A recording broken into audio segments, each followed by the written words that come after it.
Assalamualaikum warahmatullahi wabarakatuh. Pertama-tama saya panjatkan puji syukur kepada Allah Subhanahu wa taala atas berkat dan rahmatnya sehingga saya masih diberi kesehatan. Di sini saya akan membahas tentang materi-materi yang telah pernah diajarkan oleh Bapak-bapak dosen. Sebelum saya menjelaskan, saya perkenalkan diri saya. Nama saya Laudi Abdul Rahim. Ya baik, untuk mempersingkat waktu, saya akan menjelaskan materinya. Yang pertama materi tentang sejarah, kedudukan, dan fungsi bahasa Indonesia.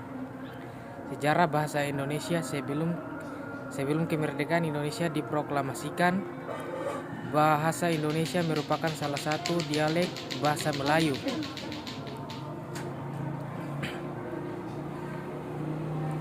Yang kedua, kedudukan bahasa Indonesia. Kedudukan bahasa Indonesia berada di atas bahasa-bahasa daerah. Hasil perumusan seminar politik bahasa nasional yang diselenggarakan di Jakarta pada tanggal 25 sampai 28 Februari 1975. Kedudukan bahasa Indonesia di negara Republik Indonesia selain sebagai bahasa persatuan juga sebagai bahasa negara atau bahasa nasional dan sebagai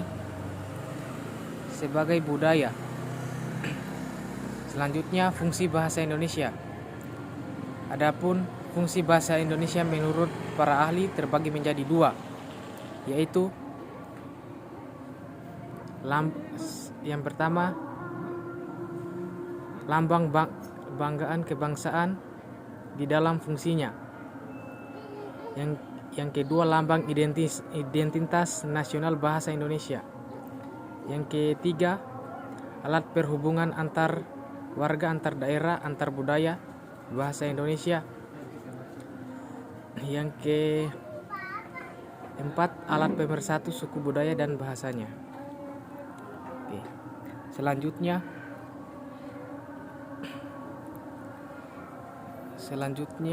kita lanjut ke materi tentang pembentukan dan perluasan kalimat.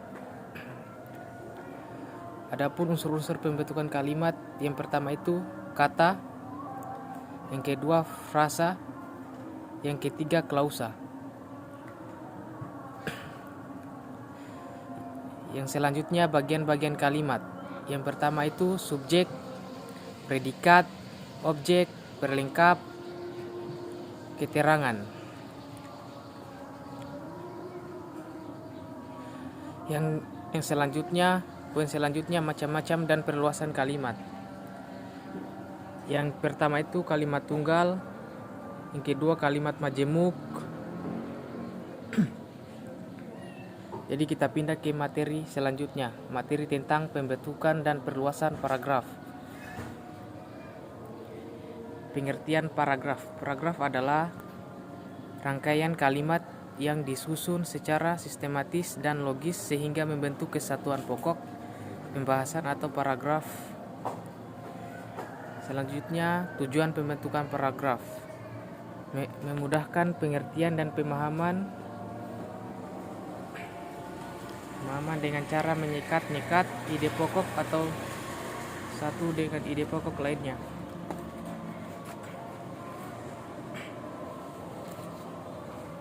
Yang kedua, memudahkan ya.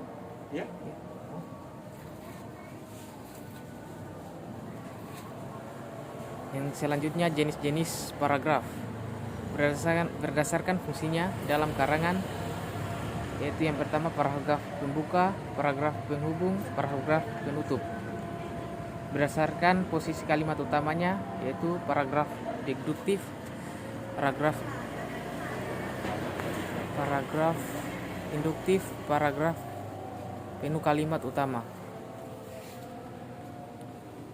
Yang selanjutnya struktur paragraf, yaitu posisi paragraf, batasan paragraf, dan kegunaan paragraf.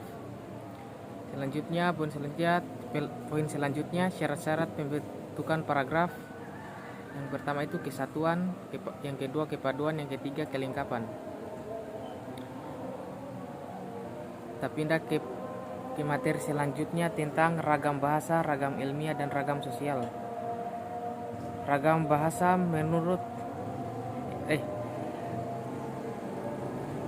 Ragam bahasa merupakan suatu variasi penggunaan bahasa menurut penggunaan yang berbeda-beda menurut topik yang dibicarakan, kawan bicara, hubungan pembicara yang dibicarakan, dan menurut pembicara.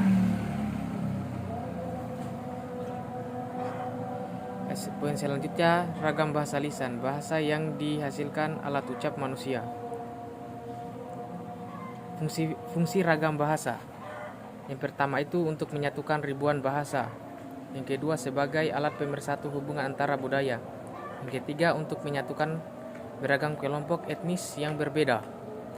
Yang keempat simbol kebanggaan nasional. Yang kelima simbol identitas nasional.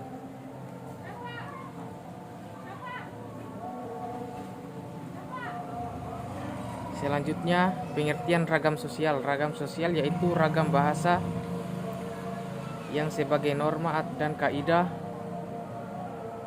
kaidah didasarkan atas kesepakatan bersama dalam lingkungan sosial yang lebih kecil masyarakatnya.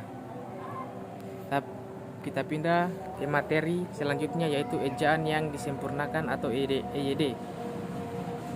Ejaan merupakan kaidah yang harus dipatuhi oleh pemakai bahasa demi keteraturan dan keseragaman bentuk, terutama dalam bahasa tulisan. Keteraturan bentuk akan berimplikasi pada ketetapan dan kejelasan makna. Selanjutnya sejarah ejaan yang disempurnakan. Berdasarkan sejarah pengembangan ejaan sudah mengalami perubahan sistem ejaan, yaitu yang pertama ejaan Van Ophuijsen, yang kedua ejaan Suwandi, yang ketiga ejaan Melindo, yang keempat ejaan yang disempurnakan atau EYD. Fungsi utama EYD. Fungsi utama penggunaan EYD adalah sebagai alat pemersatu dan menjadi tolak ukur bagi benar tidaknya pemakaian bahasa seorang atau sekelompok orang. Kita pindah ke materi selanjutnya yaitu materi tentang diksi atau pilihan kata.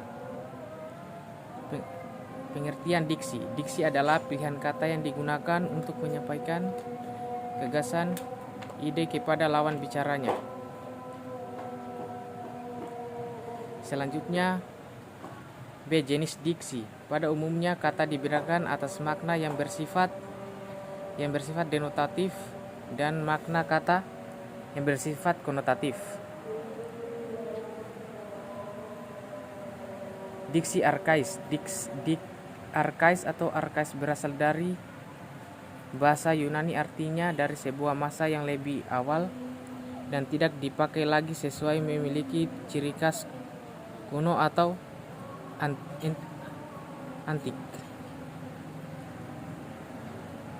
Pemakaian diksi dalam karya sastra yaitu denotasi adalah batasan kamus atau definisi utama suatu kata sebagai lawan dari kata yang mengacu pada makna lugas atau makna sebenarnya. Kita pindah yang selanjutnya adalah fungsi diksi dalam karya sastra. Bahasa dalam karya sastra lebih cenderung bersifat konotatif. Karya sastra sering menggunakan kata-kata yang bermakna konotatif dan tujuan untuk memperindah karya sastra tersebut. Oke, mungkin itu saja yang bisa saya jelaskan. Kurang lebih mohon dimaafkan. Saya tutup dengan ucapan Assalamualaikum warahmatullahi wabarakatuh.